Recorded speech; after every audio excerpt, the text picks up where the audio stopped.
आज मौसम बहुत ही सुहाना था। छुट्टी का दिन था। हानिया मम्मी से पकोड़े बनवाने की फरमाइश करते हुए लॉन में लगे झूले पर आकर बैठ गई थी और मोबाइल पर गाना लगाकर आंखें बंद कर ली थी। झूला धीरे धीरे झूलने लगा था। वो आंखें बंद किए झूला झूलते हुए गाने के बोलों का आनंद ले रही थी जब उसकी जुड़वा बहन ने पानी से भरी बाल्टी उसके सिर पर उड़ेल दी थी। लो ये रहा तुम्हारा साजन। हानिया ने घबरा कर आंखें खोली तो होठों पर मुस्कान और आंखों में शरारत लिए सामने खड़ी सुमेरा को गुस्से भरी नजरों से घूरा था। सुमेरा की बच्ची, ये क्या बदतमीजी है? तुमने मुझ पर पानी क्यों फेंका? अब जरा तुम बचो मुझसे। हानिया चुड़ैलों की तरह हाथ फैलाए उसके बाल नोचने को दौड़ी थी, मगर सुमेरा तुरंत घूमकर झूले की दूसरी तरफ चली गई थी। अब वो झूले के चारों ओर घूमती सुमेरा को पकड़ने की नाकाम कोशिश कर रही थी। मम्मा हाथ में पकोड़ों की प्लेट लिए लॉन में आई और उन दोनों को फिर से झगड़ते देखकर आवाज देने लगी थी। सुमेरा फिर से लड़ाई झगड़ा करना शुरू कर दिया क्या? मम्मा, आपकी इस लाडली बेटी ने मुझ पर पानी से भरी पूरी बाल्टी उड़ेल दी और इसका बदला तो मैं लेकर रहूंगी, हानिया ने बताया और फिर से उसके पीछे भागने लगी थी। मम्मा ने पकोड़ों की प्लेट टेबल पर रखते हुए उन्हें फिर से बुला लिया था। पकोड़ों का नाम सुनते ही दोनों ने एक दूसरे के पीछे भागना छोड़ दिया और टेबल की तरफ ऐसी दौड़ लगाई जैसे रेस लगी हो कि देखें कौन सबसे पहले पकोड़ों की प्लेट उठाता है। हानिया ने प्लेट उठाने की कोशिश की तो सुमेरा ने उससे पहले ही प्लेट अपनी तरफ खींच ली और एक पकौड़ा उठाकर मुंह में डाल लिया था। अच्छा सुनो हानिया, तुम्हें पता है ना कि कल हमें शादी में जाना है? इस पर वो बोली, जी नहीं, वहाँ मैं नहीं जाती, सिर्फ तुम जाओगी शादी में। क्यों, तुम क्यों नहीं जाओगी? मेरी दोस्त ने खास तौर पर तुम्हें बुलाया है और तुम जरूर जाओगी, वरना मैं भी नहीं जा रही, सुमेरा ने जिद करते हुए मुंह के कोने बिगाड़े थे। ठीक है, फिलहाल तो तुम पकोड़े खिलाओ। पता भी है कि कल मेरा टेस्ट है और मुझे तो उसकी ही तैयारी करनी है। हानिया ने उसे टालने की कोशिश की मगर सुमेरा कहाँ सुनने वाली थी। ठीक है, तुम टेस्ट की तैयारी करो और भूल जाओ कि तुम्हारी कोई बहन भी थी, मर गई। आज से मैं तुम्हारे लिए। सुमेरा ने अभिनय का पूरा नमूना किया था तो हानिया ने उसके सिर पर हल्की सी चपत लगाई थी। ड्रामे कम देखा करो ड्रामे क्वीन, और अगर तुम इतना जिद कर ही रही हो तो चली जाती हूँ, सुमेरा को खुशी से उछलते देखकर उसने शहादत की उंगली उठाई थी। हम सिर्फ 1 घंटे वहाँ रुकेंगे क्योंकि मुझे वापस आकर पढ़ाई भी करनी है, हानिया ने अपनी शर्त बताई जिसे सुनकर सुमेरा ने जल्दी से सिर हिलाया था। ओके डील, लेकिन खाना खाए बिना वापस नहीं आएंगे, सुमेरा ने कहा तो वो हंसी और आंख मारते हुए बोली, तो मैं किस लिए जा रही हूँ? हानिया ने मीनखेजी से पूछा तो सुमेरा भी खिलखिलाकर हंसी थी। यानी तुम मुफ्त का माल लूटने जा रही हो? वैसे हो सकता है कि मुफ्त खाने के साथ साथ तुम्हें सच्चा प्यार भी वहीं मिल जाए। सोचो ना, अगर तुम्हारा दुपट्टा किसी हीरो की गाड़ी में अटक जाए और वो स्लो मोशन में फ्लैट करता तुम्हारी आंखों में देखता ही रह जाए और साथ में म्यूजिक भी लग जाए, ये सोचकर ही कितना मजा आ रहा है। सुमेरा जो ड्रामे देखने की शौकीन थी, मजे से ख्याली पुलाव पकाने लगी थी। तो हानिया ने एक चपत सा उसकी तरफ दे मारा था और फिर मैं एक जोरदार मसालेदार थप्पड़ उस हीरो के मुंह पर भी मारूंगी और उसे जमीन में गाड़ कर दफना दूंगी। ना हीरो रहेगा, ना बैकग्राउंड म्यूजिक। ये सब कहते हुए उसने अपने पकोड़ों के साथ निपटना शुरू कर दिया था। हद है यार, तुमने तो सारा मजा ही खराब कर दिया, सुमेरा जी भर कर बेइज्जत हुई। तुम सेक चिल्ली बनना बंद करो और उठो, तुम्हें शायद सैलून भी जाना है। हानिया ने उसे आदेश दिया तो वो मोरसी की तरह मुंह सिकोड़ते हुए वहां से उठ खड़ी हुई थी। उसके जाते ही अम्मी फिर से अपने टॉपिक पर आ गई थी। तो फिर क्या सोचा तुमने दामिन के बारे में? अम्मी बस कर दें, मुझे इस बारे में कोई बात नहीं करनी, ये कहकर वो सावर लेने चली गई थी और अम्मी सोचती रह गई थी कि ना तो मैं शादी करती और ना ही ये मुसीबत मुझ पर और मेरी बेटियों पर आती। सुबह की खूबसूरत किरणों ने जब जमीन को छूना शुरू किया तो अम्मी उनके कमरे में आकर उन्हें जगाने लगी थी। उठ जाओ लड़कियों, 11 बज रहे हैं। तुम दोनों अब तक गधे घोड़े बेचकर सो रही हो। उन्होंने कंबल खींचते हुए आवाज लगाई तो हानिया ने जरा सी आंख खोली और वॉल क्लॉक की तरफ देखा था, जहां घड़ी की सुइयां 9 बजाने का इशारा कर रही थीं। अम्मी, 9 बजे हैं, जरा देर और सोने दें, बहुत नींद आ रही है। जमाई रोकते हुए उसने करवट बदली और कंबल फिर से मुंह पर डालकर सोने लगी थी। अम्मी ने झटके से कंबल उतारा। उठ जाओ वरना ऐसी पिटाई करूंगी कि मेकअप करके भी अपने जख्म नहीं छुपा पाओगी। वो हानिया को डांट रही थी और अब उनकी नजरें सुमेरा पर जा टिकी, जो कोई हसीन सपना देख रही थी और न सिर्फ मुस्कुरा रही थी बल्कि कुछ बड़बड़ा भी रही थी। अब तो मोहब्बत का इजहार कर दो वरना। उसकी बड़बड़ाहट अभी चल ही रही थी कि अम्मी ने जूता उतार कर उसकी तरफ फेंका था। ला हौल वला कुव्वत इल्ला बिल्लाह। गंदी बेशरम औलाद। या अल्लाह मुझे ऐसी औलाद पैदा करने पर माफ कर दे। सुमेरा की आवाज सुनकर वो सदमे से बोली तो सुमेरा जूता लगने पर हड़बड़ा कर उठ बैठी थी। क्या हुआ अम्मी, कौन कौफत हो गया? माँ की हालत देखकर उसे यही लगा, जबकि हानिया मुंह पर हाथ रखकर हंसी रोकने की कोशिश कर रही थी। तुम्हारी शर्म कौफत हो गई है और उसका जनाजा तुम्हारे अब्बू ही पढ़वाएंगे। उठो और चलकर किचन में मेरी मदद करो। और हानिया, तुम तो समझदार हो, तुम ही इसे कुछ समझाया करो। हर वक्त बस ड्रामे देखती रहती है, कोई एहसास ही नहीं कि माँ की मदद ही कर दे। चलो तुम तो पढ़ती हो, लेकिन ये तो 2 बार मैट्रिक में फेल हो चुकी है। अब कम से कम घर के काम ही सीख ले। अम्मी ने हानिया से कहा तो उसने आज्ञाकारी अंदाज में सिर झुकाया और मासूमियत से बोली, जी अम्मी, मैं इसे समझा दूंगी, जैसे अपने नंबर बढ़ाने की कोशिश कर रही हो। अम्मी ने उसे देखा और बोली, वैसे तुम भी कुछ कम नहीं हो, नाफरमान औलाद।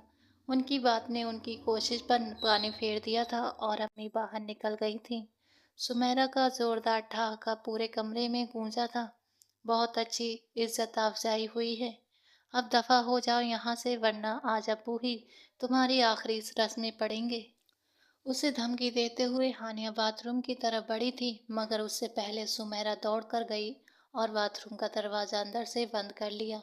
मनहूस लड़की, हानिया ने गुस्से से कहा और शादी में जाने के लिए कपड़े निकालने लगी थी। शाम को दोनों तैयार होकर शादी हॉल में पहुंच चुकी थीं।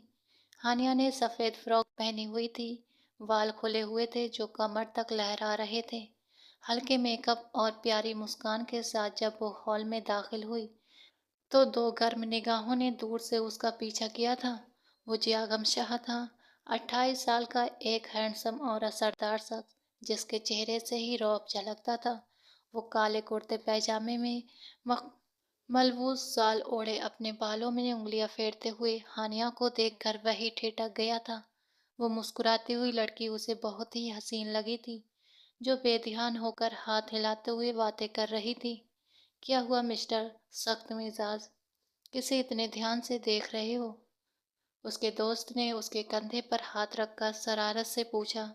तो वो होश की दुनिया में वापस आया था। नहीं, किसी को नहीं, मैं तुम्हारी तरह फ्लर्ट थोड़ी करता हूँ जो लड़कियों को घूरूंगा। अपनी हरकत छुपाते हुए उसने नजरों का रुख फेर लिया था। उसके दोस्त ने हंसकर कहा, वाह भाई वाह, वही तो मिस्टर जियागम सा, जो कभी किसी लड़की को नहीं देखता, आज उस लड़की को देखकर सिहर गया है। कुछ तो गड़बड़ है। दामिल ने उसे छेड़ा तो उसने गुस्से में उसकी कमर पर मुक्का मारा था। शर्म करो, और मैं किसी को नहीं देख रहा। वैसे देखो तो शायद तुम्हारी अम्मी तुम्हें ही ढूंढती हुई इधर आ रही हैं। उसने बात बदलने के लिए दामिन का ध्यान उधर लगाया था। वैसे अगर तुम उस लड़की के बारे में कुछ पूछना चाहो तो पूछ सकते हो, मैं उसे जानता हूँ। दामिल ने उसकी बात नजरअंदाज करते हुए फिर से चिढ़ाया। उसकी आंखों में गुस्सा देखकर दामिन बोला, अरे मजाक कर रहा था यार, तुम तो बार बार एक ही बात करते हो। वो लड़की किसकी बहन है, कुछ तो शर्म कर लो। कितनी बार समझाया है कि लड़कियों के बारे में इस तरह लापरवाही से बात मत किया करो, लेकिन तुम्हें मेरी बात समझ ही नहीं आती। एकदम गुस्से में आकर उसने दामिन को भी परेशान कर दिया था। रिलैक्स यार, मैं तो बस मजाक कर रहा था। तुम वैसे देख रहे थे, इसलिए मुझे लगा कि तुम उसके बारे में जानना चाहोगे। अगर मुझे उसके बारे में जानना हुआ तो मैं खुद जाकर उससे पूछ लूँगा। अच्छा भाई जाओ, तुम्हारी अम्मी तुम्हें ही बुला रही हैं। फिर मैं भी आता हूँ। ये कहकर उसने उसे स्टेज पर जाने को कहा और खुद कॉल अटेंड करने के लिए हॉल से बाहर निकल गया था। जबकि दामिल थूक निकलते हुए स्टेज की तरफ बढ़ा था। यार उन्होंने कितनी प्यारी अरेंजमेंट की है। ये लाइट्स तो देखो, उफ, तुम्हारी शादी भी इसी हॉल में करेंगे। सहेली से मिलने के बाद पास की टेबल पर बैठकर सुमेरा ने छत से लटकती लाइटों को देखते हुए कहा तो हानिया ने उसे घूरा था। इतनी फजूल खर्ची से बेहतर है कि किसी गरीब की बेटी की शादी करवा दो। हद है, लोग इतनी फजूल खर्ची कैसे कर लेते हैं। हानिया तो सोचकर ही परेशान हो रही थी। अच्छा चलो, अब तुम यहाँ क्यों बैठी हो? जाकर अपनी दोस्त के पास बैठो। मैं मोबाइल में नोट्स की तस्वीरें लेकर आई थी, वो पढ़ने लगती हूँ। उसने सुमेरा से जान छुड़ाने के लिए पर्स से मोबाइल निकाला। सुमेरा मुंह बनाती हुई उठी और अपनी फ्रॉक संभालते हुए स्टेज की तरफ चली गई थी, जबकि हानिया नोट्स पढ़ने में मशरूफ हो गई थी। अगर पढ़ाई ही करनी थी तो शादी में आने की क्या ही ज़रूरत थी।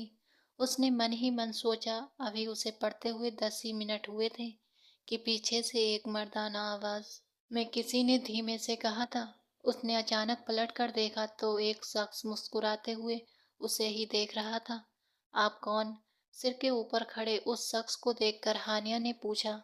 लोग मुझे मिस्टर सख्त मिजाज के नाम से जानते हैं, लेकिन आप मुझे जियागम शाह कहकर पुकार सकती हैं, उसने मुस्कुराते हुए कहा। कॉल सुनने के बाद वो दिल के हाथों मजबूर होकर हानिया से बात करने चला आया था। हानिया ने गुस्से से माथे पर बल डाले। और मैं आपको क्यों पुकारूंगी? क्योंकि मैं आपकी बहन की दोस्त के दूल्हे के छोटे भाई का दोस्त हूँ।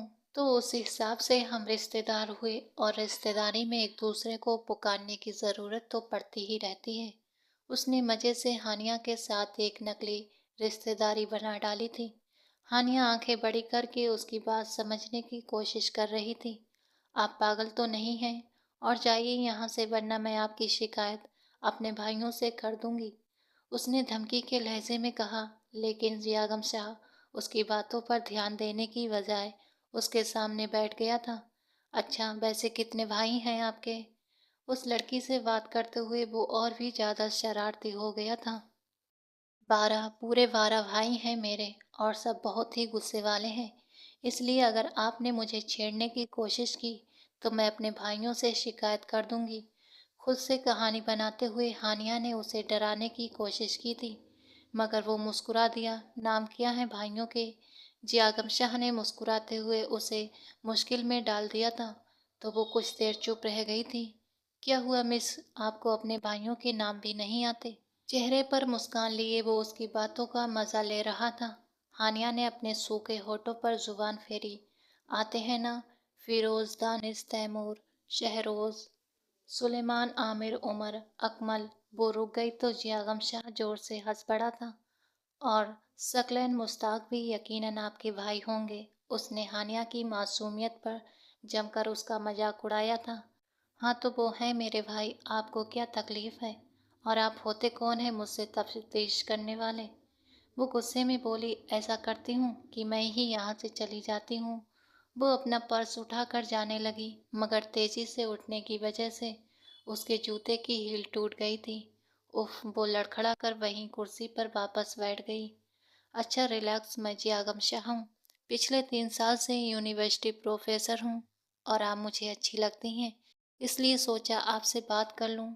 क्योंकि मेरी अम्मी रोज़ मुझे हजारों लड़कियों की तस्वीरें दिखाती हैं, लेकिन मेरे दिल को कोई नहीं भाती। आपको पहली बार देखा और ऐसा महसूस हुआ जैसे हमारी रूहों का कोई रिश्ता हो। उसे संजीदा देखकर हानिया ने गंभीरता अपनाई तो वो हैरानी से उसे सुनती रही। रूहों के रिश्तों का तो पता नहीं, लेकिन अगर आप अभी तक यहाँ से नहीं गए तो मैं बदरूह बनकर कब्र तक आपका पीछा नहीं छोड़ूंगी। हानिया ने धमकी दी तो उसने हल्के से सिर हिलाया। आपकी सैंडल ठीक कर दूं? नहीं, आप बस मेरा पीछा छोड़ दें, वरना मैं सच कह रही हूँ कि अपने भाइयों को बुला लूंगी। हानिया ने उसकी पेशकश ठुकराते हुए गुस्से से कहा। तो वो खड़ा हो गया था ओके बदरू, फिर मिलते हैं, वो कहकर स्टेज की तरफ चला गया था, जबकि हानिया दांत पीसते हुए उसे जाता हुआ देख रही थी। बदतमीज जाहिल।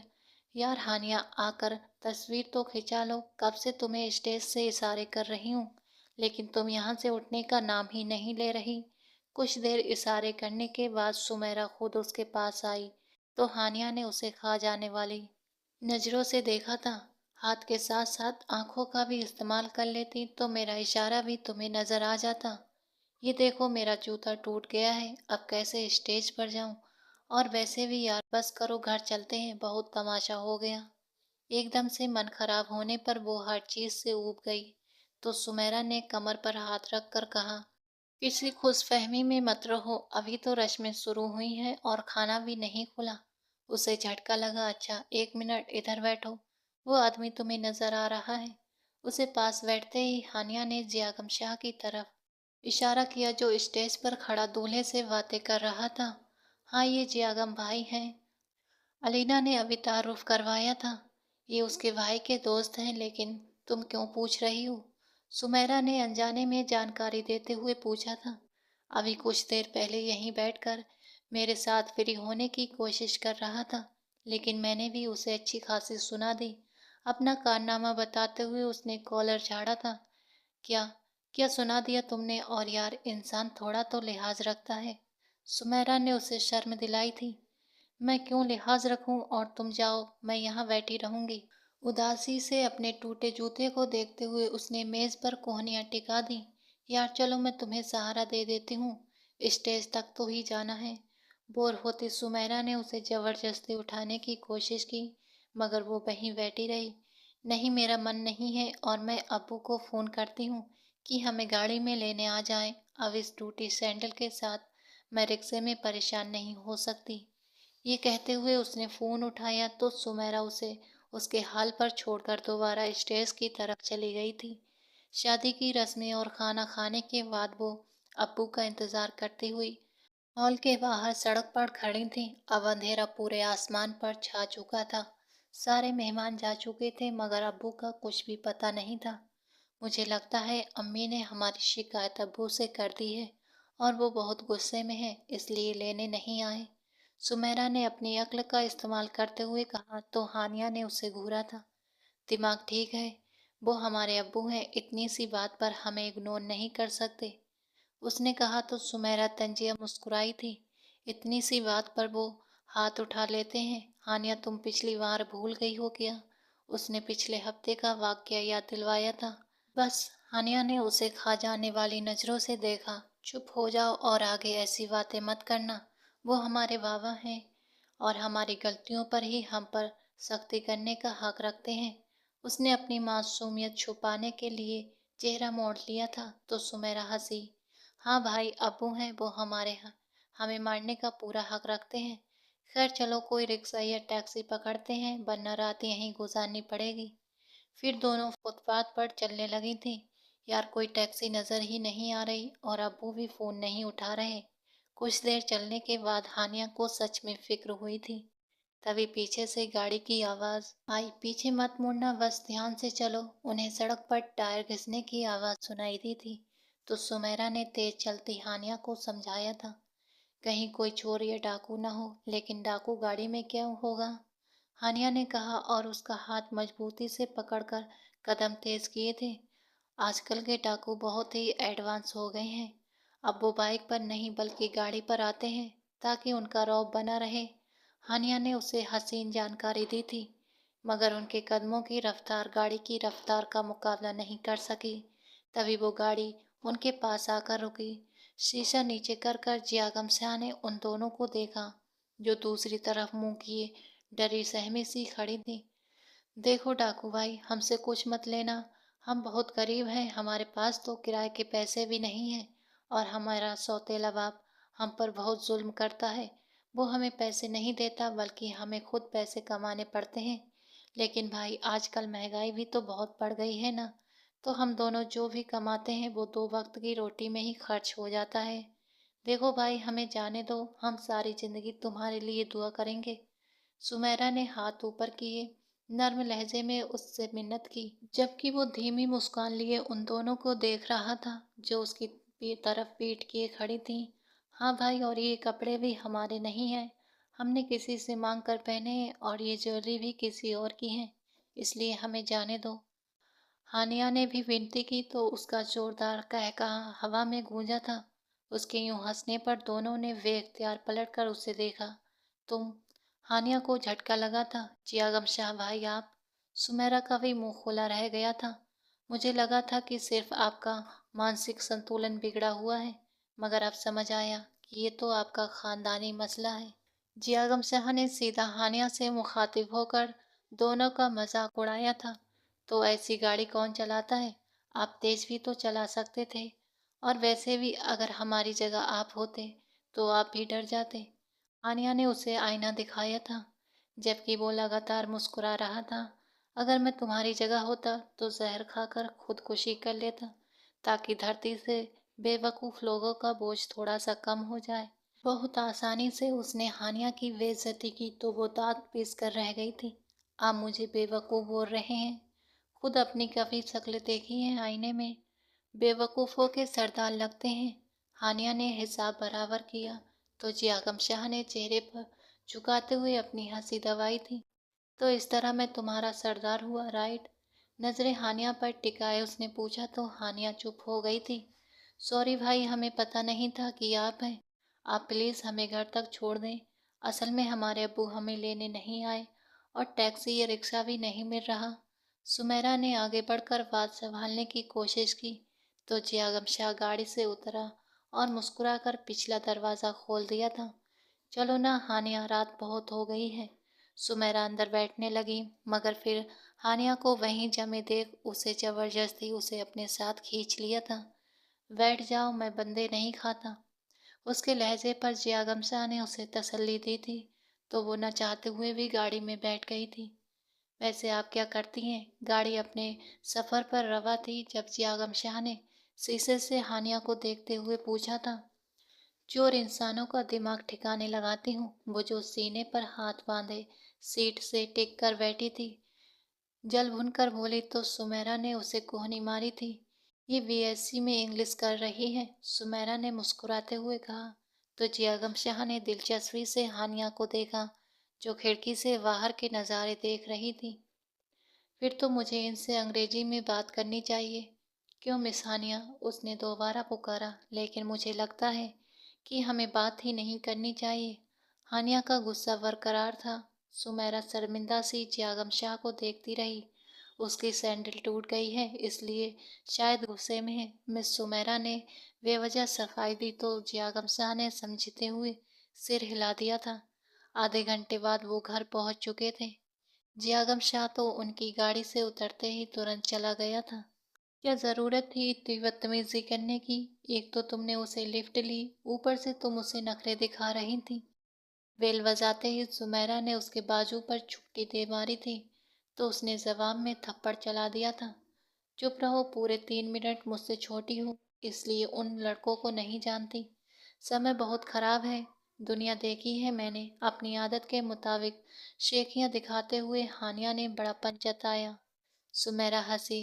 मुझसे 3 मिनट पहले पैदा होकर तुमने दुनिया देख ली। वाह भाई वाह, बड़ी बात है।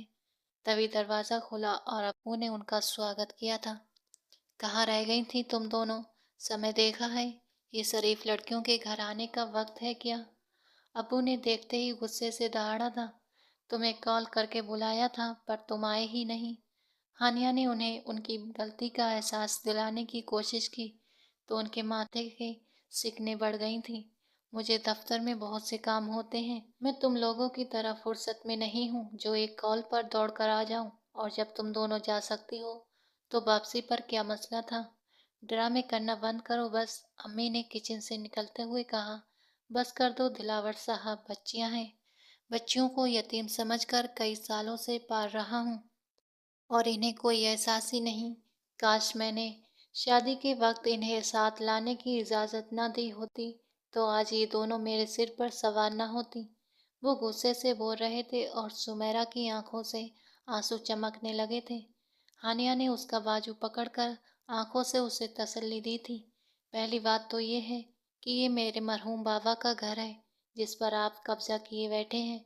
और दूसरी बात ये कि आपसे मम्मा ने शादी अपनी मर्जी से नहीं की थी, इसलिए उन्हें ताना मत दो। माँ और बहन को परेशान देखकर हानिया ने अब्बू से उन्हीं के अंदाज में कहा था। अब्बू आग बबूला होकर बोले, देख रही हो अपनी बेटी की परवरिश, ये परवरिश की है तुमने इनकी। फिर गुस्से में कहने लगे, आ जाने दो दामिल को, तो मैं तुम्हें उसी के साथ रुखसत करूंगा। दामिल जो उसके सौतेले भाई का भतीजा था, वो भी उसकी तरह की खूबियां रखता था, पर काम के सिलसिले में दूसरे शहर में रहता था। ये तो भूल ही जाओ कि मैं तुम्हारे पसंद के मुताबिक तुम्हारे भतीजे से शादी करूंगी। रही बात अम्मी की परवरिश की, उन्होंने हमारी परवरिश बहुत अच्छी की है। दुख तो इस बात का है कि एक माँ अपनी औलाद की परवरिश कर सकती है, पर एक बीवी अपने शौहर की परवरिश नहीं कर सकती। चलो सुमेरा, ये तो रोज के तमाशे हैं। सोचते हुए कि उसकी जुबान की हरजाई का ठेकरा उसकी माँ को ही भुगतना पड़े, क्योंकि उसने सुमेरा का हाथ पकड़कर कमरे में चली गई थी। उस रात वे दोनों अपनी माँ के कमरे से मारपीट और चीखों की आवाज़ें सुनकर बेबस होकर दरवाजे पर खड़ी रही थीं। अब्बू फिर से अम्मी को मार रहे हैं। कुछ करो हानिया। क्या करूं, पुलिस को बुला? उसने सुमेरा से पूछा। सुमेरा ने तुरंत ना में सिर हिलाया था। नहीं, ऐसा करने से तमाशा बन जाएगा और सारा कसूर तुम्हारे ऊपर आ जाएगा। न तुम अब्बू से बदतमीजी करो और ना ही उन्हें गुस्सा दिलाओ, सुमेरा ने अफसोस के साथ कहा। हानिया ने तंजिया हंसी में कहा, हमें मारने के लिए उनके माँ की और हमारी गलतियों की ज़रूरत नहीं होती। और वो दोनों सारी रात यूं ही बेचैनी से दरवाजे पर खड़ी रही थी। अगली सुबह अम्मी हमेशा की तरह नाश्ता बनाकर उन्हें उठाने आई थी। उनके चेहरे पर मारपीट के निशान थे, मगर उनके रवैये से ये अंदाज़ा लगाना मुश्किल था कि वो क्या महसूस कर रही हैं। रोज़ की तरह उन्हें डांटते हुए वो उठा रही थी और हानिया ने अलमारी से फर्स्ट एड बॉक्स निकालकर उन्हें बिस्तर पर बिठाया था। खुला क्यों नहीं ले लेती अम्मी? आंसू हानिया के गालों से बह रहे थे और वो खामोशी से उनके जख्मों पर मरहम रख रही थी। सुमेरा ने सवाल किया तो अम्मी ने कहा, फिजूल बातें मत करो और मुझे कुछ नहीं हुआ। चलो उठो, जल्दी से नाश्ते पर पहुंचो, वरना मुझसे बुरा कोई नहीं होगा। ये कहकर वो बात टालते हुए उठी और कमरे से निकल गई थी, जबकि हानिया और सुमेरा ने बेबसी से एक दूसरे को देखा था। नाश्ता करके हानिया यूनिवर्सिटी चली गई थी। वहाँ उसे पता चला कि इब्राहिम सर का एक्सीडेंट हो गया है और अब कुछ दिन उनके भतीजे हमारी क्लास लेंगे। अपने पसंदीदा टीचर के हादसे का सुनकर उसे सचमुच दुख हुआ था, मगर अगले ही पल जब किसी ने क्लास में दाखिल होकर ऊंची आवाज में सलाम किया, तो उसे जैसे झटका लगा था। वो जियागम शाह था, जो किताबें डाइस पर रखकर क्लास से अपना तारुफ करा रहा था। हानिया ने झट से किताब अपने चेहरे के आगे रख ली थी, ताकि चेहरा न दिखे। हाय अल्लाह, ये यहाँ भी आ गया। अगर इसी ने सबके सामने मेरी बेइज्जती कर दी तो? पिछली मुलाकात याद आते ही वो डर गई थी, मगर जियागम शाह उसकी मौजूदगी से बेखबर था। वो पूरी तवज्जो से पढ़ा रहा था, लेकिन फिर क्लास के आखिर में एक लड़की को किताब से चेहरा ढके देखकर उसने टोक दिया था। किताब पढ़ने के लिए होती है, चेहरा छुपाने के लिए नहीं, जियागम शाह ने उसे देखते हुए कहा। हानिया ने झट से किताब नीचे की तो पूरी क्लास ने उसकी तरफ देखा था। जियागम शाह उसे देखकर कुछ पल हैरान रह गया था, फिर होठों पर हल्की मुस्कान लिए दोबारा पढ़ाने लगा था। पूरे वक्त हानिया उसे चोर चोर नज़रों से देखती रही और जब उसकी नज़र जियागम शाह से मिलती तो नज़रें झुका लेती। आपको क्या प्रॉब्लम है? क्यों मेरे पीछे पड़े हैं? क्लास खत्म होने के बाद हानिया ने पीछे से पूछ लिया था। जियागम शाह मुस्कुराया। आप कोई हूर परी तो नहीं है जो मैं आपके पीछे आऊँगा? और सच कहूँ, अगर मुझे पता होता कि आपकी जैसी मेहमान शख्सियत यहाँ पढ़ती हैं तो मैं कभी यहाँ आने की हिम्मत ना करता। वो उसकी आंखों में देखकर जैसे मजाक उड़ा रहा था। आनिया ने एहतियात से कहा, देखिए सर, जो भी कल हुआ उसके बारे में क्लास में बात मत कीजिएगा। यहाँ सब मेरी बहुत इज्जत करते हैं और मैं नहीं चाहती कि कोई मेरा मजाक उड़ाए या मुझ पर हंसे। जियागम शाह ने हाथ बांध कर कहा, आपको मैं इतना कमजोर लगता हूँ? हद है हानिया, उसे जैसे बुरा लगा था। नहीं, लेकिन मैंने कल आपसे बहुत झूठ बोला था। मेरा कोई भाई नहीं है और मैंने गाड़ी में भी आपसे बदतमीज़ी की। इसलिए आप बदला लेने के लिए मेरे टेस्ट के मांस मत काटिएगा। मैं जानती हूँ मैं थोड़ी मुंहफट हूँ, लेकिन दिल से बुरी नहीं हूँ। हानिया के चेहरे पर सच्चाई थी। जियागम शाह मुस्कुराया और सिर हिलाया। ठीक है, नहीं काटूंगा। आप बेफिक्र होकर पढ़ाई पर ध्यान दीजिए। ये कहकर वो स्टाफ रूम की तरफ चला गया था, जबकि हानिया ने फ़ोन उठाकर सुमेरा को सब कुछ बताना शुरू कर दिया था। ये सब क्या है माँ? मैंने आपसे कितनी बार कहा है कि मेरी सालगिरह पर तोहफे मत लाया करें, फिर भी आपको मेरी बात समझ क्यों नहीं आती?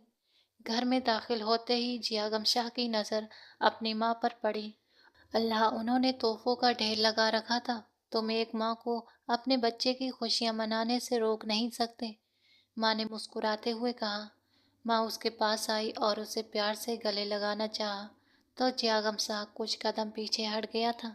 मेरे सामने ये नाटक करने की ज़रूरत नहीं है। आपने ये खैरात के तोहफे उठाइए और मेरे घर से निकल जाइए, वरना मैं अपना आपा खो दूंगा। गुस्से में चीखते हुए उसने दरवाजे की तरफ इशारा किया था, मगर माँ वहीं खड़ी उसे देखती रही। अपनी माँ के साथ केक नहीं काटोगे? माँ ने नरमी से पूछा। नहीं, क्योंकि मुझे दिखावे के रिश्तों की ज़रूरत नहीं है। और ये ममता आपको सिर्फ मेरी सालगिरह पर ही क्यों याद आती है, जब आप मुझे छोड़कर उस अमीर बिजनेसमैन से शादी कर रही थी? तब आपको मेरा ख्याल क्यों नहीं आया? जियागम शाह की आवाज़ दर्द से भर गई थी। देखिए माँ, मुझे अब अकेले रहने की आदत हो चुकी है, और आप हर साल ये तोहफे लाकर मुझ पर एहसान मत किया करें। मेरे मानसिक सुकून का थोड़ा तो ख्याल कीजिए। वो थके हुए लहजे में कहते हुए सोफे पर बैठ गया था। वो मेरी मजबूरी थी, लेकिन इस वजह से तुम मेरी मोहब्बत पर शक नहीं कर सकते। मैं तुम्हारी सगी माँ हूँ। जियागम, माँ ने उसके पास बैठकर अपनापन जताया। जियागम शाह कड़वाहट भरी हंसी हंसा। मोहब्बत? अच्छा, अगर आपको मुझसे सच में इतनी मोहब्बत है तो हानिया के घर मेरा रिश्ता लेकर जाइए, वरना मुझसे किसी भलाई की उम्मीद मत रखिएगा। अपनी शर्त रखते हुए जियागम शाह ने उनकी ओर देखा था। हर साल उसकी माँ किसी नई लड़की का रिश्ता लेकर आती थी, मगर आज जियागम शाह ने पहले ही अपनी माँ के सामने अपनी फरमाइश रख दी थी। कौन? हानिया बेटा, मैं तो यहाँ तुमसे नताशा के बारे में बात करने आई थी। वो बहुत बड़े बिजनेसमैन की बेटी है और तुम्हारे साथ बहुत अच्छी लगेगी, माँ ने कहा। जियागम शाह सीधा बैठ गया। शादी तो मैं हानिया से ही करूँगा। अगर आप वहाँ रिश्ता लेकर नहीं जाएंगी तो मैं खुद चला जाऊँगा, उसने लापरवाही से कहा और उठ गया था। माँ ने न चाहते हुए भी उसे रोक लिया था। वो कहाँ रहती है और उसका परिवार कैसा है? जियागम शाह ने ठंडे लहजे में कहा था। ये आपको वहाँ जाकर ही पता चलेगा। कल उसके घर चलेंगे, और प्लीज़ वहाँ अपनी दौलत का दिखावा मत कीजिएगा। वो लोग आपकी तरह खोखले नहीं हैं जो पैसों के लालच में आ जाए। और हाँ, वो कहते कहते रुका था, मैं आपको वहाँ इसलिए लेकर जा रहा हूँ क्योंकि शरीफ घरों की लड़कियों के लिए अगर कोई लड़का अकेला रिश्ता मांगने चला जाए तो वो ठीक नहीं लगता। किसी भी तरह की गलतफहमी न रहने के लिए जियागम शाह ने साफ लहजे में कहा था। इतना कहकर वो सीढ़ियाँ चढ़ता अपने कमरे में चला गया था। आज मौसम बहुत ही खुशगवार था। सुबह से ठंडी हवाएं चल रही थीं। आसमान के रंग बदल रहे थे और बादल ऊपर कहीं छिपे हुए थे। हानिया घर की सफाई में लगी हुई थी। आज वो यूनिवर्सिटी से जल्दी लौट आई थी, क्योंकि उसकी मम्मी की तबीयत ठीक नहीं थी, इसलिए वो घर के सारे काम निपटा रही थी। सुमेरा आराम से सोफे पर बैठी कोई ड्रामा देख रही थी। तभी दरवाजे पर जोर की दस्तक हुई थी। दोनों चौंक गई थीं। ये कौन आ गया? आज अब्बू भी घर पर तो नहीं है? हानिया बड़बड़ाई। मैं देखती हूँ, सुमेरा ने कहा और रिमोट रखते हुए उठकर दरवाज़ा खोला, लेकिन सामने चियागम शाह और उसकी माँ को देखकर उसके मुंह से शब्द ही नहीं निकले थे। आप आइए, उसने जल्दी से कहा और दरवाजे से हट गई। दोनों मेहमान अंदर आ गए। जियागम शाह की नज़र आंगन में पड़ी, जहाँ हानिया काम में मशरूफ थी। उसने दुपट्टा कमर पर बांधा हुआ था, बालों का जूड़ा बनाया था और वो मशीन से कपड़े निकाल रही थी। यही लड़की मिली थी तुम्हें शादी के लिए? जियागम शाह की माँ ने उसकी तरफ झुककर धीमे से कहा था। जरा इनका हाल तो देखो। लेकिन जियागम शाह ने उनकी बात पर ध्यान ही नहीं दिया। जरा देखो कौन आया है, सुमेरा ने अंदर से आवाज दी। हानिया ने पलट कर देखा तो जियागम शाह सामने खड़ा था। उसने जल्दी से दुपट्टा खोला और गले में डाल लिया। आप आप यहाँ क्यों आए? मेरा मतलब है कहीं अम्मी से मेरी शिकायत करने तो नहीं आए? उसने हिचकिचाते हुए पूछा था। जियागम शाह मुस्कुरा उठा। नहीं, आपने ऐसा कुछ नहीं किया कि मैं आपकी शिकायत करूंगा। अरे अम्मी अब्बू कहाँ हैं आपके? उसकी मासूमियत पर मुस्कुराते हुए जियागम शाह ने कहा। आप लोग बैठिए, मैं अम्मी को बुलाती हूँ, हानिया ने कहा और मुस्कुराते हुए बाहर चली गई थी। बाहर आकर उसने सुमेरा से धीरे से कहा, देखो मेरी हालत, उस दिन तो शादी में इतनी तैयार होकर गई थी और आज किसी नौकरानी जैसी लग रही हूँ। क्या सोचेगा वो मेरे बारे में? यही कि सारा नूर तो मेकअप का था। हानिया की परेशानियां सुनकर सुमेरा हंस पड़ी थी। तुम्हें अम्मी के जख्मों की फिक्र है या अपनी खूबसूरती की? चलो हटो, तुम चाय बनाओ, मैं अम्मी को बुला कर लाती हूँ, हानिया ने कहा और अम्मी के कमरे की ओर चली गई थी। अम्मी को साथ लेकर जब वो ड्राइंग रूम पहुंची तो उसने उन्हें मेहमानों के पास बिठाया और खुद कोने से देखने लगी। उसे उसी वक्त सुमेरा चाय लेकर आई और बोली, ओए तुम क्या कान लगाकर सुन रही हो? हानिया ने आंखें दिखाई। चुप रहो, सुनने दो। अंदर से जियागम शाह की माँ की आवाज आई, हम आपकी बेटी हानिया का रिश्ता मांगने आए हैं। जियागम शाह उसे पसंद करता है और उससे शादी करना चाहता है। ये सुनते ही हानिया ने हैरानी से मुंह पर हाथ रख लिया था। ये पागल आदमी मेरा रिश्ता लेकर आया है, कितना बड़ा झूठा है ये, उसने मन ही मन कहा और गुस्से से पैर पटके उसका मन किया कि जाकर जियागम शाह का गला दबा दे। सुमेरा हंसती हुई चाय लेकर अंदर चली गई थी। ड्राइंग रूम में बातें चलती रहीं और हानिया अपने कमरे में बैठी खुद को संभालने की कोशिश करती रही। उसका गुस्सा काबू में नहीं आ रहा था।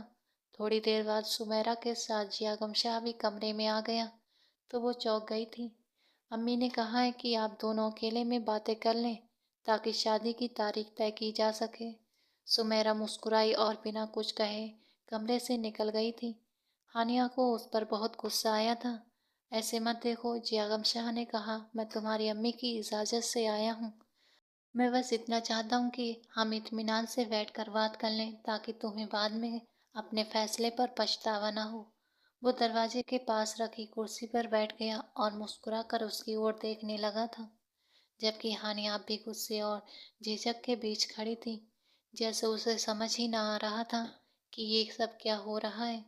मुझे आपसे शादी नहीं करनी, एक ही लफ्ज़ कहते हुए उसने अपनी नम आंखों को पोंछा था।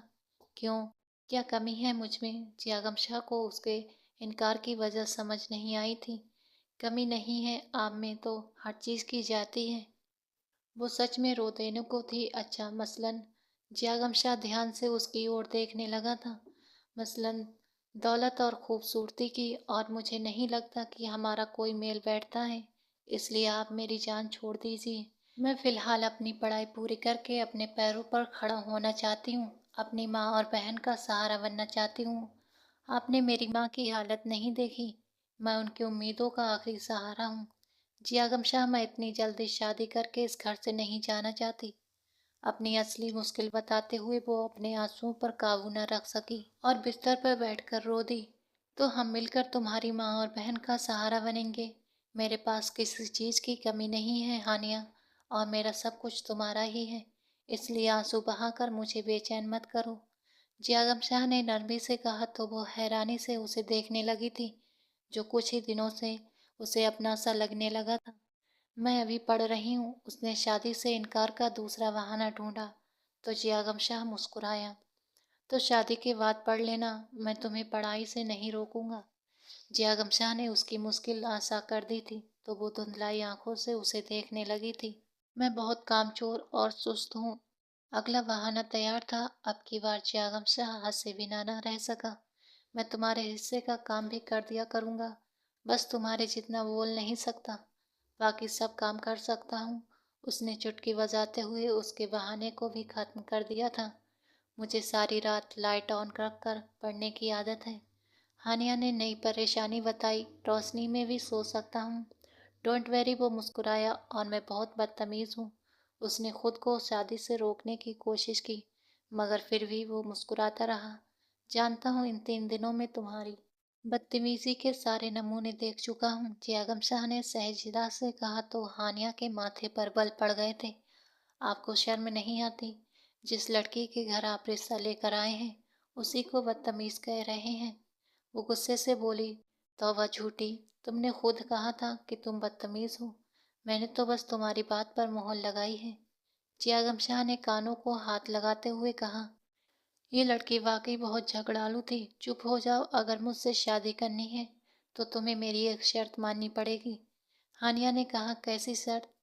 तुम्हें मेरे अम्मी अब्बू की तलाक करवानी होगी और जैसे उनकी तलाक होगी तभी हम दोनों की शादी हो सकती है, वरना मेरे अब्बू अपने बदमाश भतीजे के साथ मेरी शादी करने का इरादा कर चुके हैं, जो बात मैं बिल्कुल नहीं चाहती थी।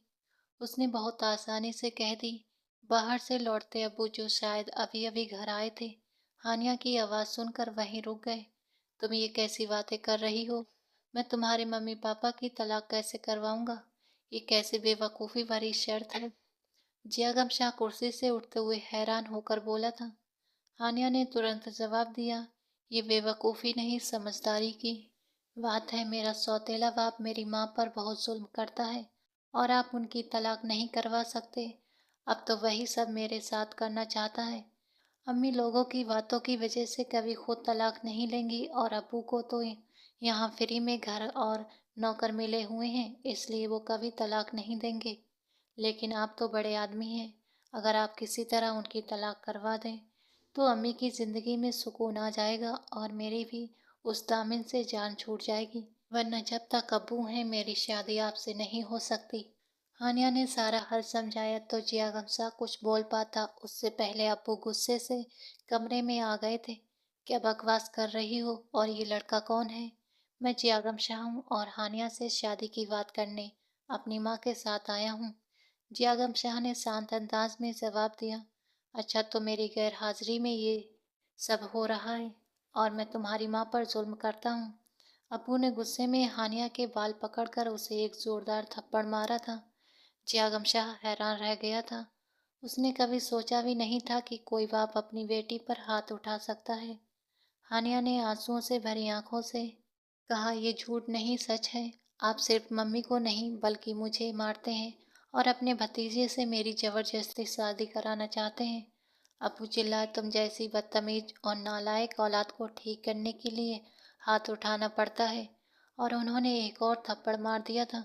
शोर सुनकर सब लोग कमरे में आ गए थे। बस कीजिए अंकल, अगर आपने फिर हाथ उठाया तो मुझसे बुरा कोई नहीं होगा। जियागम शाह ने आगे बढ़कर हानिया को अब्बू की पकड़ से छुड़ाया था। हानिया हैरानी से उसे देखने लगी। वो शख्स जिसका उससे कोई रिश्ता नहीं था आज उसके लिए दीवार बन गया था। अब्बू ने गुस्से में कहा, जब चाहूं इसे मारूंगा। तुम होते कौन हो मुझे रोकने वाले? जियागम शाह ने गुस्से में कहा, मैं इसका होने वाला शौहर हूँ और अगर आपने इसे ये घर में किसी को भी तंग किया तो मैं पुलिस को बुला लूंगा। उसने हानिया को अपने पीछे किया और सुमेरा मम्मी को संभालने में लगी थी। कौन सा शौहर, निकलो यहाँ से और पुलिस की धमकी मत देना। ये मेरी फैमिली है, मैं इनके साथ जो मर्जी करूँ। तुम या पुलिस को इसका कोई मतलब नहीं होना चाहिए। अबू ने दोबारा उसका गला पकड़ने की कोशिश की तो जियागम शाह ने उन्हें धक्का दिया और हानिया का हाथ मजबूती से थाम लिया। शादी करोगी मुझसे? अब्बू को जवाब देने की बजाय वो हानिया से पूछ रहा था। वो रोते हुए कभी उसे देखती कभी अपने जालिम बाप को। बोलो हानिया, क्या तुम मुझसे शादी करोगी? जियागम शाह ने उसके ठंडे पड़े हाथ पर दबाव डालते हुए पूछा तो उसने धीरे से सिर हिला दिया था। उसके इकरार पर जियागम शाह के चेहरे पर एक फतेह भरी मुस्कान आई थी। सुमेरा, तुम आंटी को लेकर कमरे में जाओ, मैं अभी पुलिस को फ़ोन करता हूँ। माँ, आप भी बाहर बैठिए। उसने अपनी माँ को देखकर उन्हें वहाँ से हटाया और खुद मुस्कुराते हुए अपने एसएचओ के दोस्त का नंबर मिलाया था। रुकिए, आप कहाँ जा रहे हैं भाई, सब्र करें। अभी तो आपकी अच्छी खासी खातिरदारी करानी है ससुर जी। मसला समझते ही अब्बू उल्टे पांव भागना चाहते थे, लेकिन जियागम शाह ने तुरंत दरवाज़ा बंद करके उन्हें रोक लिया था। हाँ हानिया, मुझे बताओ, उन्होंने आज तक तुम पर कितनी बार हाथ उठाया है? वो लगातार रो रही थी। जब जियागम शाह ने पूछा तो उसने अब्बू की ओर देखा, जिन्हें वो नफरत से देख रही थी। और दूसरे दिन ये मुझ पर हाथ उठाते हैं। आखिरी बार उस दिन हाथ उठाया था जब हम शादी से लौटे थे। कुछ छिपाने की बजाय उसने सच्चाई बयां कर दी। तुम जैसी बद किरदार लड़की को जिंदा गाड़ देना चाहिए। अपने आशिक को घर बुलाकर बाप की बेइज्जती करवा रही हो, और इस बात का जरा भी एहसास नहीं कि मैंने तुम तीनों को कब सहारा दिया था, जब तुम्हारे पास कोई मर्द नहीं था। अबू ने उसे भावनाओं में लाने की कोशिश की तो जियागम शाह ने गुस्से से उन्हें धक्का दिया था। आइंदा हानिया को बद किरदार कहा तो मेरे हाथों जिंदा नहीं बचोगे, और तुम ये सारी बातें पुलिस को बताना ताकि इस शख्स को घरेलू हिंसा के केस में लंबी सजा मिले, उसने कहा, और हानिया को साथ लेकर कमरे से निकल गया था। और फिर बाहर से कुंडी जड़ दी थी। रोना तो बंद करो यार, अब सब ठीक होने वाला है। उसकी सिसकियों पर वो बेचैन हो रहा था। आपकी माँ हमारे बारे में क्या सोचेगी कि हम कैसे लोग हैं, उसने रोहासी अंदाज में कहा। तो जियागम शाह के चेहरे पर तल्खी सी आ गई थी। वो कुछ नहीं सोचेंगी, क्योंकि वो बहुत पहले मुझे छोड़कर दूसरी शादी कर चुकी हैं। हमारी कहानियाँ मिलती जुलती हैं, बस फर्क इतना है कि मेरा सौतेला बाप मुझ पर जुल्म नहीं करता। वो हैरानी से उसे देखने लगी तो जियागम शाह हंस पड़ा था। क्या मतलब, आप यतीम हैं? हानिया को ताज्जुब हुआ। यतीम तो बच्चे होते हैं और मैं बच्चा थोड़ी हूँ। 28 साल का अच्छा खासा जवान आदमी हूँ। माहौल की गंभीरता कम करने के लिए जियागम शाह ने हंसकर कहा, आप 28 साल के हैं? आप तो मुझसे इतने बड़े हैं। आप तो बहुत जल्दी बूढ़े हो जाएंगे। और अगर मैं विधवा हो गई तो?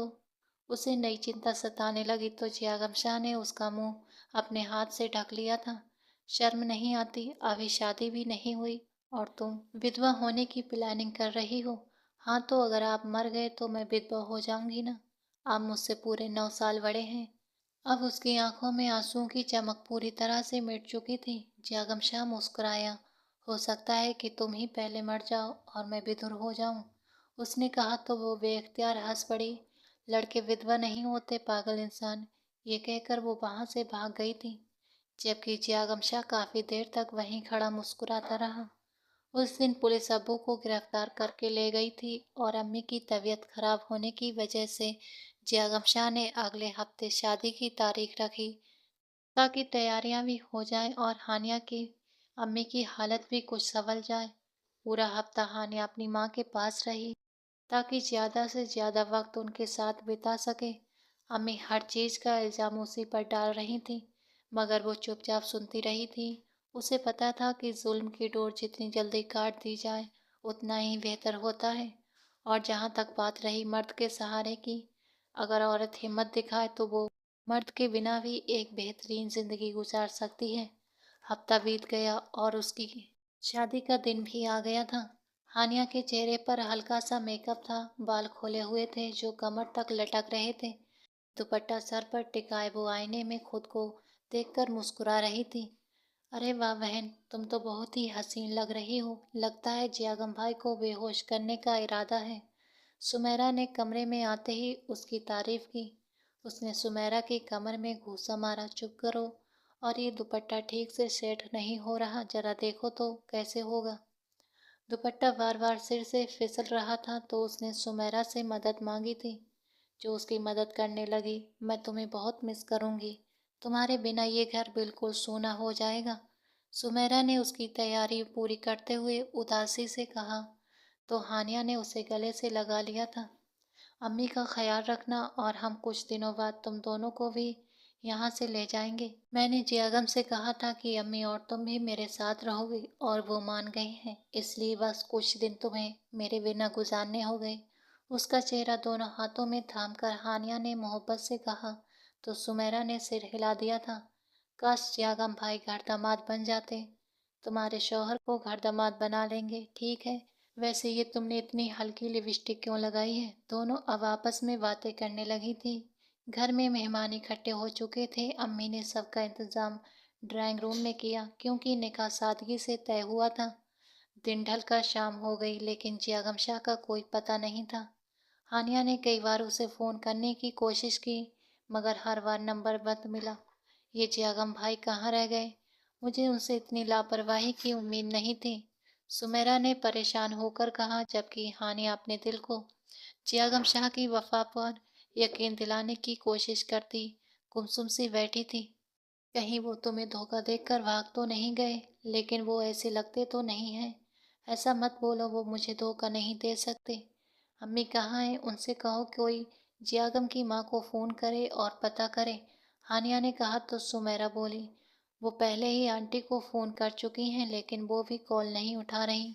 तुम रो मत, मैं फिर से कोशिश करती हूँ। वो कॉल करने ही लगी थी कि कोई शख्स जोर से कह कहा लगाते हुए कमरे में दाखिल हुआ। दोनों ने सिर उठाकर देखा। वो अब्बू थे, जो उनकी हालत पर हंस रहे थे, और अम्मी सहमी सहमी उनके पीछे खड़ी थी। तुमने क्या सोचा कि जियागम शाह मुझे हमेशा लॉकअप में बंद रखेगा और मेरी नाक के नीचे तुम मुझसे शादी कर लोगे? बहुत ही बेवकूफ़ आदमी था, अब्बू ने कहा। हानिया उनके लफ्ज़ों पर तड़प उठी थी। जियागम कहाँ है? क्या हुआ? वो ठीक तो है ना? प्लीज़ मुझे बताइए। उनके सामने आते ही हानिया चीख पड़ी। मैं क्या बताऊँ? मैं तो तुम पर बहुत जुल्म करता हूँ ना, तुम्हें मारता हूँ, पीटता हूँ। और आखिरी बार मैंने तुम्हें उस रात मारा था, जब तुम शादी से लौट रही थी। ये वाक्य दोहराते हुए अप्पू ने उसे और परेशान किया। आंसू मोतियों की तरह बिखरते हुए उसका मेकअप बिगाड़ रहे थे। खुदा के लिए अब्बू मुझे बताइए, जियागम कहाँ है? उनका फ़ोन क्यों बंद है? प्लीज़ मुझे बताइए। मैं अब से कभी तुमसे बदतमीज़ी नहीं करूँगी और तुम्हारी मारपीट भी चुपचाप सह लूँगी। दिल की मजबूरी से उसने अब्बू के सामने हाथ जोड़ दिए। अब्बू ने कहा, तुम्हें तो खाने ही पड़ेंगे, क्योंकि तुम्हारा वो हीरो तो अब जिंदगी और मौत के बीच लटका हुआ है, और उम्मीद यही है कि अगले 4-5 घंटे में उसकी मौत हो जाएगी। फिर तुम्हें सारी जिंदगी मेरी नहीं, दामिन की मार भी तो खानी है। अब्बू ने उसके कानों में शीशा पिघलाया। वो पत्थर की मूरत बनकर उन्हें देखती रह गई। तुमने तुमने क्या किया है मेरे जियागम के साथ? बोलो, क्या कर दिया है उसके साथ? उसकी आवाज़ कँपा रही थी। कुछ ज़्यादा नहीं, बस दामिन से बोलकर तुम्हारे हीरो का एक्सीडेंट करवा दिया है, और मैं अपने दोस्त की सिफारिश से थाने से रिहा हुआ हूँ। वो तो यहाँ आ रहा था, मगर दामिन ने उसे अस्पताल पहुँचा दिया, और बहुत जल्द वो कब्रिस्तान पहुँच जाएगा। इतनी बेरहमी से कहा कि उन्होंने सारी सीमाएं पार कर दी। तब हानिया ने कदम डगमगा गए थे। वो गिरने के करीब थी, लेकिन सुमेरा ने उसे थाम लिया था। मैं तुम्हें कभी माफ़ नहीं करूँगी, कभी माफ़ नहीं करूँगी। वो बेहोशी की हालत में रोती चिल्लाती रही थी। तुम इंसान नहीं, जानवर हो, मम्मा ने नफरत से कहा। किस हॉस्पिटल में है? उसने हिम्मत करके पूछा। सिटी हॉस्पिटल, जल्दी जाओ, कहीं वो तुम्हारे पहुंचने से पहले इस फानी दुनिया से रुखसत ना हो जाए। अब्बू ने उसे और दुख दिया तो वो अपना फिरौक संभालते हुए दीवानगी में बाहर की ओर भागी थी। दौड़ती हुई वो हॉस्पिटल पहुंची और रिसेप्शन से पता चला कि जियागम का ऑपरेशन चल रहा है। वो दौड़ते हुए ऑपरेशन थिएटर तक पहुंची। जियागम की मम्मा सिर पकड़कर बैठी थी। आंटी को पुकार कर वो भी बेइंतहा गले से लग गई और फूट फूट कर रोने लगी। जियागम को कुछ नहीं होगा, वो ठीक हो जाएगा, उसे हमारे लिए ठीक होना ही पड़ेगा। कहते हुए भी माँ नहीं रुकी। उसे अपनी जिंदगी की सारी गलतियां याद आने लगीं, और जियागम की तकलीफ पर आज उसे समझ आ गया था कि वो कितनी खराब माँ थी। हानिया को समझ ना पाई तो वो बहुत तेजी से बाथरूम की ओर भागी और वुजू करके किसी खाली कोने में जाकर नमाज पढ़ने लगी थी। वो मगरिब का वक्त था, जब अल्लाह के सामने सजदा कर रही थी और जियागम की सेहत याबी की दुआ मांग रही थी। या अल्लाह, मैं तेरी गुनहगार बंदी हूँ। मैं नियमित से नमाज भी नहीं पढ़ती, कुरान भी रोज़ नहीं पढ़ती, और बंदों के हक में भी कमियां करती हूँ, मगर मेरे मालिक, मैं तुझ पर भरोसा करती हूँ। मुझे यकीन है तू जियागम शाह को बचाएगा। उसका क्या कसूर है? वो तो हमारी मदद करना चाहता था ना। असली गुनहगार तो अब्बू हैं। फिर उन्हें सजा क्यों नहीं मिली? कई सवाल थे जो आज उसे अपने रब के सामने करने थे। कई आंसू थे जो आज उसे अपने अल्लाह के सामने बहाने थे। अल्लाह जी, मैं मानती हूँ कि तू जालिम की रस्सी लंबी कर देता है ताकि हमारा इम्तिहान ले सके, मगर मैं थक गई हूँ। बचपन से अब्बू की मार खाती आ रही हूँ, मगर आज तो उन्होंने मुझसे मेरी सबसे कीमती चीज़ छीनने की कोशिश की है। आज उन्होंने मुझ पर जुल्म किया है। प्लीज़ अल्लाह, तू जियागम शाह को बचा ले। मैं जियागम शाह के बिना नहीं रह सकती। अपनी मोहब्बत को खुदा के सामने रखकर वो सजदे में फूट फूट कर रोने लगी थी। तभी किसी ने उसके कंधे पर हाथ रखा। उसने सजदे से सिर उठाया और मुड़कर देखा, जहाँ जियागम शाह की माँ आंखों में आंसू लिए खड़ी थी। तुम्हारी दुआ कबूल हो गई, जियागम शाह का ऑपरेशन कामयाब हो गया है। कुछ देर में उसे होश आ जाएगा। ये सुनकर वो शुक्राने के सजदे में फिर से अपना माथा जमीन पर टिका कर रो पड़ी थी, जबकि हर गुजरता शख्स हैरानी से उस लड़की को देख रहा था जो अपने महबूब को खो देने के डर से कांप उठी थी। वक्त सुइयों की कैद में बहुत धीरे धीरे गुजर रहा था। हानिया बेचैनी से बेंच पर बैठी जियागम शाह की माँ के साथ बैठी थी। सुमेरा और अम्मी भी अस्पताल पहुंच चुकी थी और बार बार उसे कुछ खाने को कह रही थी, मगर उसके हलक से एक निवाला भी नहीं नीचे उतर रहा था।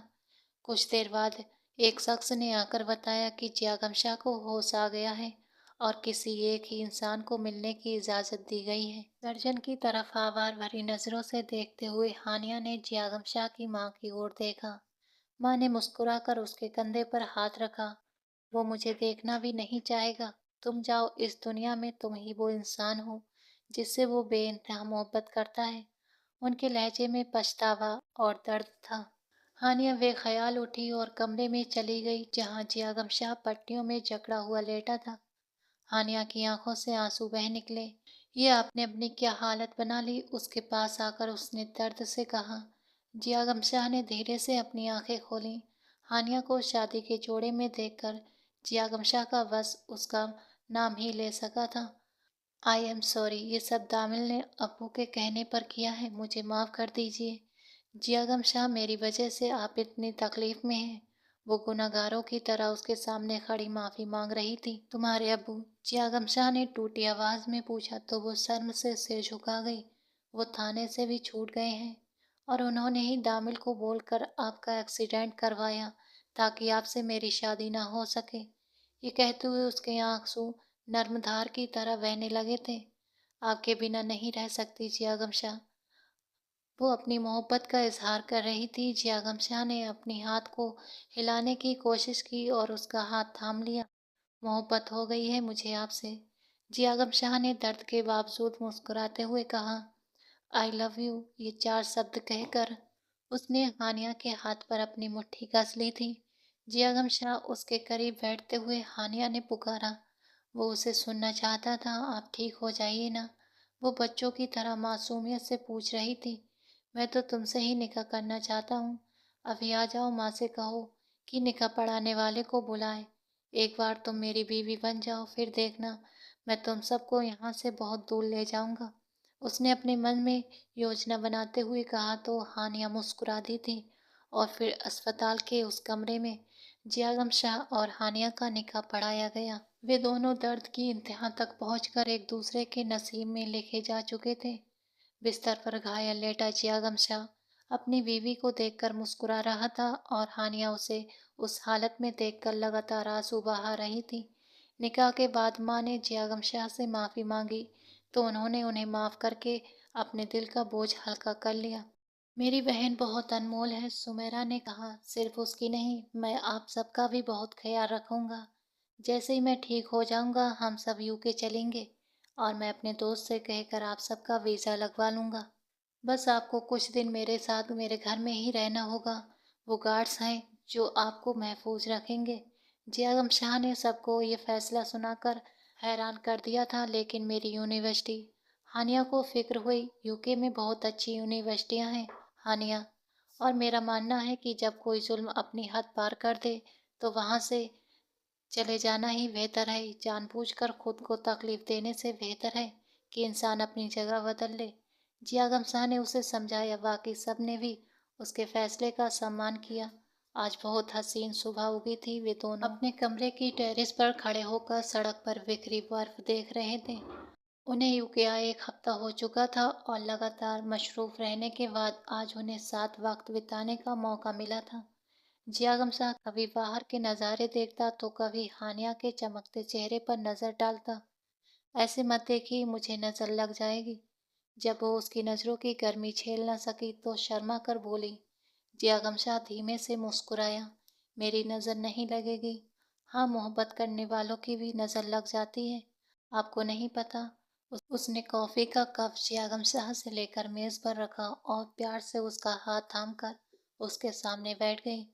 अब तो बहुत नालायक हैं, तुम्हें देखकर मेरी अक्ल काम करना बंद कर देती है। उसने हंसते हुए कहा, अपनी कमअक्ली का इल्ज़ाम मुझ पर मत लगाइए। वो मुंह फुलाकर उसके और करीब हुई थी। सारा कसूर तुम्हारा ही है हानिया, तुमने मुझ पर जादू कर दिया है।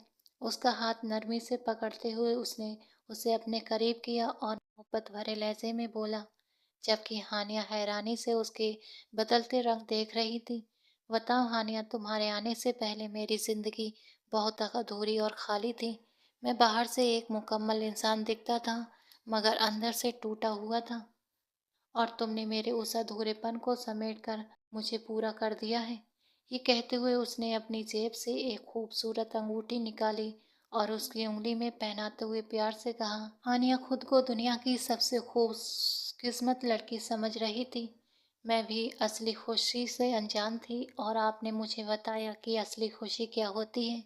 उसे अपने करीब करते हुए जियागम शाह ने उसके हाथ थाम लिए और किसी मौत से लौटे इंसान की तरह उसे देख रहा था। उसकी आंखों में नमी थी। जब मेरा एक्सीडेंट हुआ था तो मैं बहुत डर गया था। मुझे लगा शायद हम मिलने से पहले ही जुदा हो गए।